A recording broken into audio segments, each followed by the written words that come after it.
രാജന്റെ പ്രസ്താവനയിൽ പ്രതികരണവുമായി മുസ്ലിം ലീഗ് നേതാവ് പി.കെ. കുഞ്ഞാലിക്കുട്ടിയും കേരളത്തിൽ തീവ്രവാദ സമീപനമുണ്ടെങ്കിൽ അത് നേരിടാൻ ലീഗ് ഒപ്പമുണ്ടാകുമെന്ന് അദ്ദേഹം പറഞ്ഞു. ഒരാൾ പറഞ്ഞതുകൊണ്ട് ഉള്ളതില്ലാതാവില്ലല്ലോ.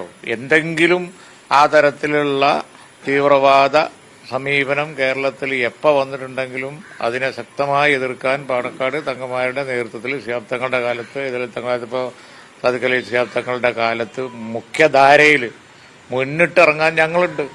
ഉള്ളയിടത്തോളം കാലം ഇവിടെ അതൊന്നും സംഭവമില്ല. CPM നേതാവ് പി ജയരാജന്റെ IAS പ്രസ്താവനയുടെ പശ്ചാത്തലം പരിശോധിക്കണമെന്ന് NK പ്രേമചന്ദ്രൻ MP. മതധ്രുവീകരണത്തിനാണ് CPMന്റെ ശ്രമം. ഭരണത്തിലിരിക്കുന്ന CPMന് എന്തുകൊണ്ട് റിക്രൂട്ട്മെന്റ് തടയാൻ കഴിയുന്നില്ല എന്നും അദ്ദേഹം ചോദിച്ചു.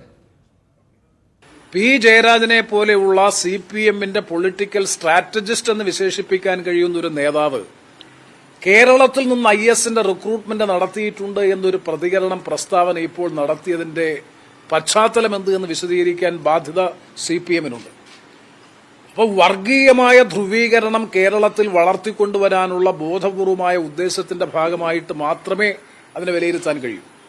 അങ്ങനെ IAS റിക്രൂട്ട്മെന്റ് കേരളത്തിൽ നടന്നിട്ടുണ്ടെങ്കിൽ കഴിഞ്ഞ 9 വർഷക്കാലമായി അല്ലെങ്കിൽ 8.25 വർഷക്കാലമായി കേരളം ഭരിക്കുന്നത് CPMന്റെ നേതൃത്വത്തിലുള്ള ഗവൺമെന്റാണ്. മുഖ്യമന്ത്രിയാണ് ആഭ്യന്തര വകുപ്പ് കൈകാര്യം ചെയ്യുന്നത്. എന്തുകൊണ്ട് ഇത് കണ്ടെത്തി ഉചിതമായ നടപടികൾ സ്വീകരിക്കാൻ ഗവൺമെന്റിന് കഴിഞ്ഞില്ല എന്നുള്ളതും ഒരു പ്രസക്തമായിട്ടുള്ള പ്രശ്നമല്ലേ?